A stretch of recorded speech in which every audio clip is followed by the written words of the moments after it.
13h sur les antennes de Walf TV. Merci de nous recevoir chez vous. C'est parti pour cette édition. Voici les titres. Les acteurs de la pêche ont accueilli avec des brassards rouges leur ministre de tutelle, Omar Gueye, venu inaugurer le quai de Pointe-Sarène. Ces travailleurs s'offusquent des règles établies comme les interdictions, les arraisonnements et les arrestations. Marché Sam de Thiès, les commerçants et les autorités municipales ne s'entendent pas sur la manière dont sont attribuées les cantines. Ils trouvent que les critères sont arbitraires. Ngolard et Poudiak dans la rue, ces habitants se sont présentés devant la mairie de Notto-Diobass pour réclamer une meilleure exploitation de leurs ressources minières. Les populations de Gagué et Chérif à Fatick se sont également fait entendre. Elles déplorent le manque d'eau et d'électricité ainsi que l'absence d'infrastructures de base dans leur localité. À suivre également dans ce journal la revue de la presse. Bonjour et bienvenue à toutes et à tous.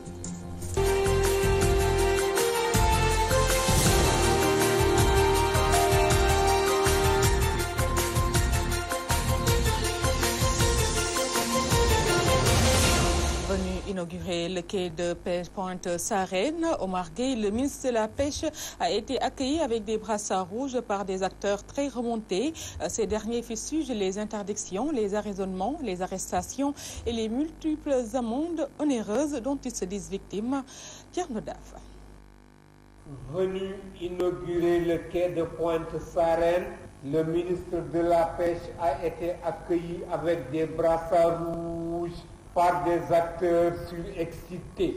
Nous ne sommes pas des agresseurs, nous ne sommes pas des bandits. Nous sommes des travailleurs, on est dignes de notre travail. Car la pêche sous-marine a été interdite depuis 1960 ou bien de plus.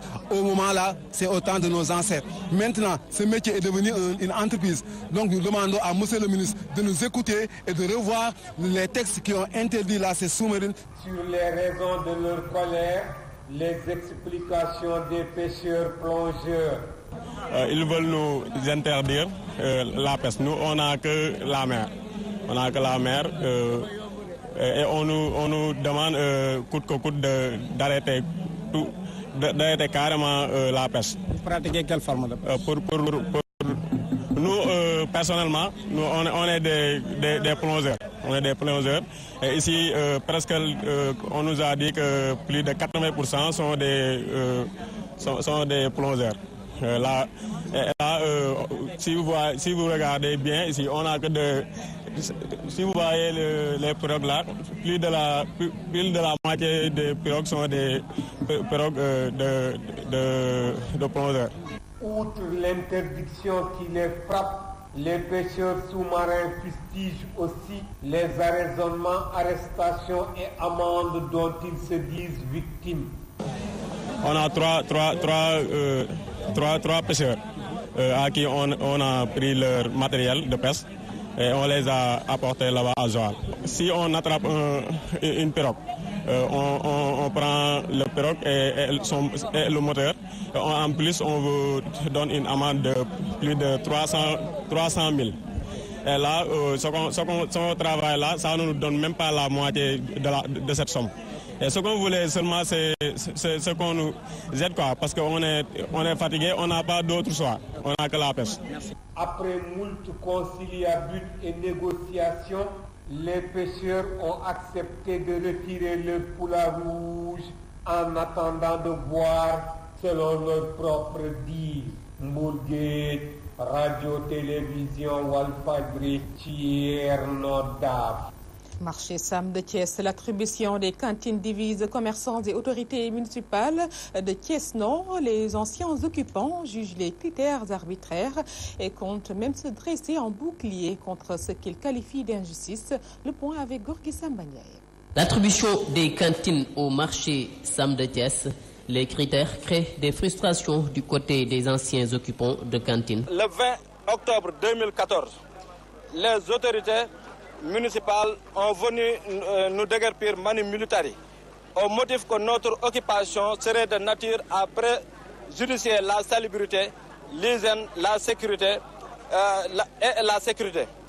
Que suite à ce déguerpissement, il avait retenu que des cantines seront édifiées pour recaser les déguerpis en vue de pouvoir continuer nos activités professionnelles et subvenir ainsi aux besoins de nos familles. Une promesse non tenue et qui fait sortir les commerçants de leurs gonds. Ces derniers espèrent l'arbitrage des autorités pour recouvrer leurs cantines. Toutefois, ils ne comptent pas baisser la garde. Tout ce que nous voulons, c'est un traitement équitable pour pouvoir disposer à nouveau de notre outil de travail. Nous avons édifié plusieurs plans. Nous avons édifié plusieurs plans qu'on mènera dans les jours à venir. Si aucune solution ne sera prise, nous monterons à la vitesse supérieure et cela peut entraîner une bataille physique et nous ne voulons pas causer un trouble à l'ordre public. Suite aux différends nés de l'attribution des cantines au marché Sam de Thiès, les commerçants avaient saisi l'OFNAC et la justice. Le différend pas encore vidé. Pourquoi alors poursuivre la vente et l'autorisation d'exploitation des cantines, cherchent à savoir les déguerpis. Gorgui Samba Ndiaye Thiès, Walfadjri. Gorgui Samba Ndiaye, Gagé Chérif, situé dans la commune de Djilor, région de Fatick, dépourvue d'infrastructures de base. La localité très enclavée n'a ni eau ni électricité, avec une case de santé qui ne dispose pas d'équipement. Les populations ont donné de la voix pour interpeller les autorités sur la situation difficile de cette localité. Nous y reviendrons avec notre correspondant sur place, Amadou Limbaye.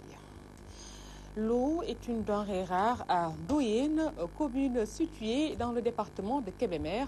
Dans cette localité peuplée de 12 000 habitants, les populations sont obligées de veiller pour trouver le liquide précieux, situation que dénonce le maire Moudou Ndoye qui exige l'érection d'un forage.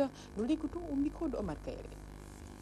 Nous venons d'apprendre que le président a appuyé la liste des 110 nommés, mais à notre grande surprise, nous avons vu personne dans le département, qui a été le département de Kébémer, sur les 110 nommés par le président. Et ça a été une grande surprise. Et nous avons dit que le département de Kébémer a été un département toujours considéré par bastion PDS. Et nous faisons beaucoup d'efforts depuis 2012 pour récupérer le département des maires du PDS. Et pour cela, nous pensions que le président devait vraiment nous aider, nous accompagner, pour qu'on puisse récupérer définitivement le département des maires du PDS. Mais à notre grande surprise, nous avons constaté que depuis 2012, il n'y a aucun jeune qui a été promu. Je l'ai dit et l'ai redit. Nous avions pensé qu'avec ce haut conseil de culture-là, au moins, qu'il y aurait la promotion de jeunes ou bien de cadres au niveau du département. Mais à notre grande surprise, nous avons vu que vraiment il n'y a personne qui a été nommé dans cette liste-là. Et ça nous a beaucoup surpris. Mais je crois qu'après les élections, on a commencé vraiment à nous réconcilier. Parce que nous avons su que l'intérêt dans le département, qu'on travaille ensemble, que l'APR et ses alliés se réunissent pour qu'on puisse vraiment récupérer le département, qu'on puisse donner la majorité au président. Mais pour cela, il faut aussi que le président vraiment nous accompagne, que le président nous assiste. Mais si on voit que dans tous les départements, il y a des nominés et que dans le département de Kébémer, il n'y en a pas vraiment, on ne peut pas comprendre vraiment le pourquoi. Marche des populations d'Ongolar et Poudjak, ils se sont présentés devant la mairie de Notto-Diobass pour fustiger les conditions d'exploitation de leur localité. Ces dernières réclament les retombées issues des exploitations de ces ressources minières. Mamadou Faye et leur porte-parole suivant ces propos recueillis par Gorgui Samba Ndiaye. Jusqu'à ce jour, aucun cultivateur n'a été indemnisé. Par ailleurs, concernant l'électrification, malgré des dates d'échéance qui ont été données par tout simplement le président de la commission domaniale, les villages de Poudjak restent toujours dans le noir, dans l'obscurité totale. Par conséquent, le comité exige des retombées sur la carrière publique qui est en train d'être exploitée et sa délimitation. Par contre, ce dit comité s'oppose catégoriquement à la délibération et à l'exploitation des champs en carrière privée, fameux projet dont rêve Alinsa, ministre du Commerce, maire de la commune de Notto-Diobass. On est de tout que pour la réalisation de l'autoroute Ila Touba, car nous sommes ce qu'on appelle des mourides fervents. Mais on note une gestion nébuleuse, frauduleuse, non orthodoxe et même voire non démocratique de la part de l'autorité, M. Alinsa et de son staff. Sur ce, le comité lance un ultimatum pour passer à un troisième plan d'action. Voilà, Darou Marnane, un quartier de Touba confronté à un problème d'assainissement. Le taux de chômage des jeunes est aussi élevé et dans cette localité où les femmes n'ont même pas de financement et de la part surtout de l'État du Sénégal.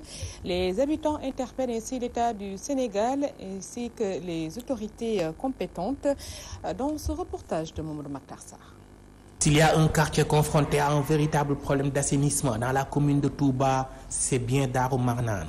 Les jeunes de la localité sont montés au créneau en marge d'une journée de sensibilisation pour interpeller les autorités. À Darou Marnane, nous avons certains problèmes, vu que Darou Marnane est un quartier qui est un peu isolé. Parce que même les nettoyages, on sent que Darou Marnane est un quartier assez ignoré. Parce que Darou Marnane est un vaste quartier. Donc, sur ce point de vue, on a un problème d'assainissement. Le taux de chômage est aussi très élevé dans ce quartier de Darou Marnane où les femmes n'ont jamais bénéficié de financement de la part de l'État. Les jeunes et les femmes du quartier manquent des moyens et ne sont pas financées. Donc, sur ce point, on a certains problèmes, vu qu'il y a beaucoup de chômage ici. Ouais, les jeunes sont au chômage. Comme l'a dit le secrétaire, il n'y a que le commerce comme activité ici. On n'a pas d'autres activités. Il y a rien, on peut dire qu'il n'y a rien à Darou Marnane. Beaucoup de jeunes sont au chômage à Darou Marnane. Ces habitants de Darou Marnane interpellent les autorités locales et le président de la République.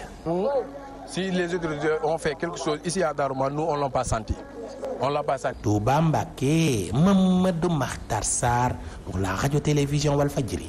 Dans le Baol, Mamadou Makhtar Sarr, à quelques semaines du Magal de Touba, les autorités religieuses se mobilisent contre la vente illégale d'armes à feu et les centaines de pharmacies clandestines et les produits périmés sont aussi visés par des opérations d'envergure suivant les propos de Bath Diba et de Madieng Diallo au micro de notre correspondant toujours. Nous avons observé dans cette ville des choses qui se passent inconsciemment. Ça, c'est pas normal. C'est-à-dire que, comme il l'a dit, ici, la population est une population qui est tellement exposée. Comme quoi, je pense que dans la vie, la santé est la chose la plus capitale et la plus chère. Elle est exposée à des produits pharmaceutiques qui sont déjà périmés. Premièrement, nous avons récemment vu un homme qui est mort devant la maison de Serigne Fallou suite à l'insertion de médicaments de la rue. Ça, c'est pas normal. Ça, c'est pas normal. Aussi, on rencontre dans cette ville des pharmacies qui sont loin d'être légales. Il y en a 33 pharmacies légales dans cette ville. On a plus de 300 et quelques pharmacies qui ne sont pas légales. Nous interpellons aussi vraiment les autorités locales, le ministère de la Santé, parce que je pense que c'est la personne morale, c'est la tutelle.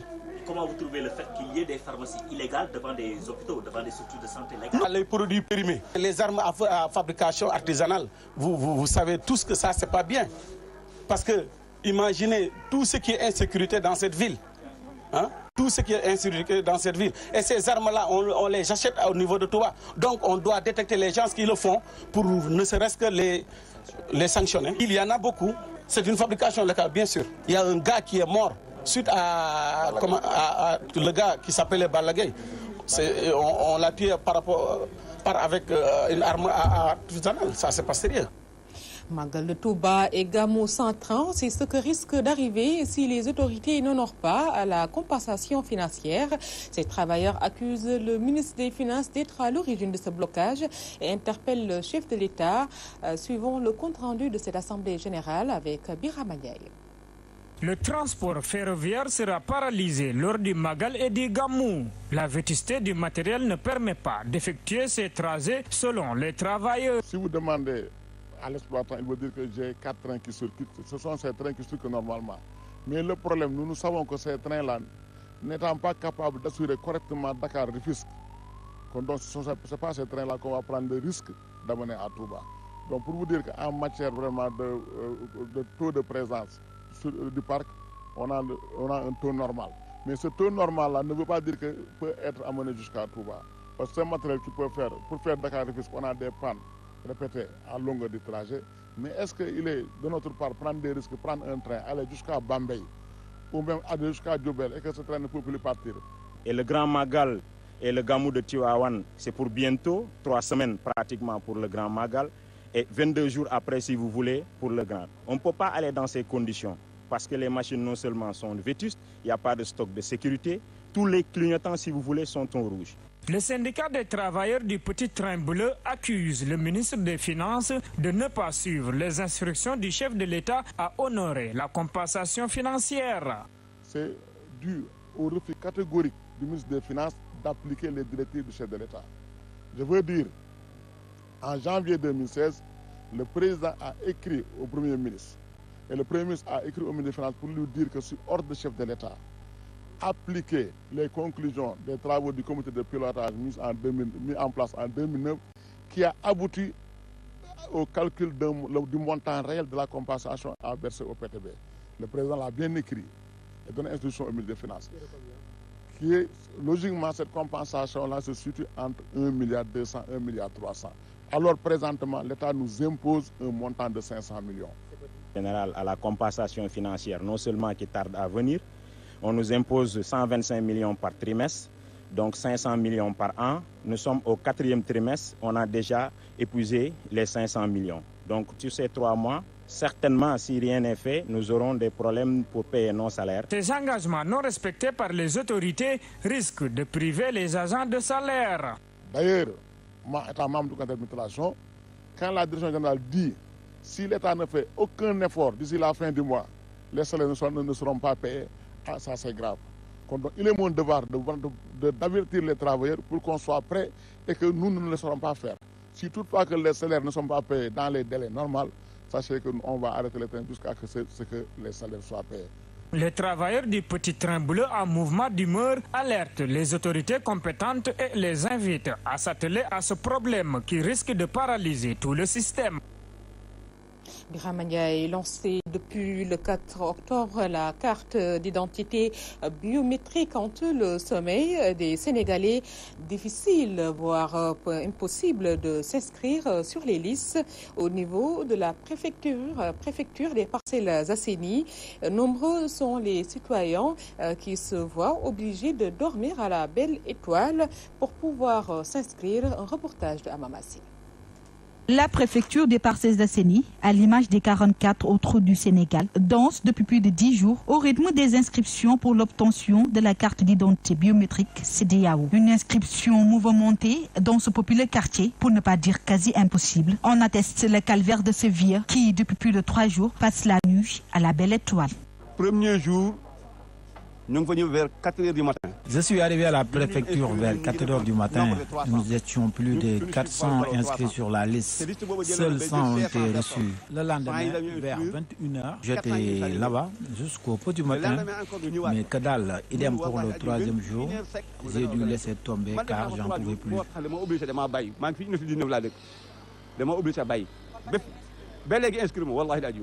Une situation qu'il ne vit pas seul. Amady Diouf, lui, n'arrive pas à avaler cette pilule de l'attente interminable. Il assène ainsi ses vérités. Pour dire vrai, il n'y a aucune organisation. Non seulement notre préfecture ne peut pas satisfaire sa population, et elle veut aussi en faire autant pour Grand Yoff. C'est vraiment l'anarchie totale. Le manque d'organisation pointé du doigt.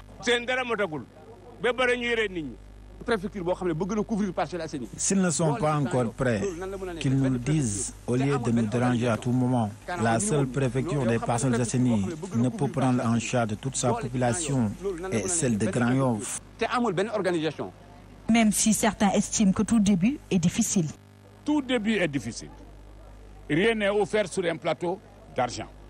Il faut persévérer, il faut attendre, etc. Parce qu'avoir aussi une carte d'identité biométrique a quand même de l'importance. La course contre la montre est enclenchée. 6 mois pour s'inscrire dans cette liste, au risque d'être dans l'obligation de débourser 10 000 francs. Une crainte de ses habitants qui estiment que si d'autres endroits ne sont pas ouverts à cet effet, il en faudra beaucoup plus de temps pour permettre à tous les Sénégalais de pouvoir bénéficier de ce sésame. Merci à Mamassi. Avant de passer à la revue de la presse, nous allons vous rappeler quelques grandes lignes qui ont été développées dans ce journal. Les acteurs de la pêche ont accueilli avec des brassards rouges leur ministre de tutelle, Omar Gueye, qui était venu inaugurer le pointe de Sarène. Ces travailleurs s'offusquent des règles établies, et comme les interdictions, les arraisonnements et les arrestations. Marché Sam de Thiès, les commerçants et les autorités municipales ne s'entendent pas sur la manière dont sont attribuées les cantines. Ils trouvent que les critères sont arbitraires. Ngolard et Poudiak dans la rue, les populations se sont présentées devant la mairie de Noto Diobass pour réclamer une meilleure exploitation de leurs ressources minières. Les populations de Gagué Chérif à Fatick se sont également fait entendre. Elles déplorent le manque d'eau, d'électricité ainsi que l'absence d'infrastructures de base adéquates dans leur localité. Et toutes nos excuses pour ne pas pouvoir vous diffuser la revue de la presse que vous aurez donc sûrement l'occasion de suivre au cours de nos éditions en Wolof. Un grand merci à Adjaratou Penda Dialogué. Merci Coin Esthétique à Abindour. L'information revient à 14h, cette fois-ci avec Seydina Omar Ba. Merci d'avoir suivi ce journal et nous souhaitons de passer une excellente après-midi.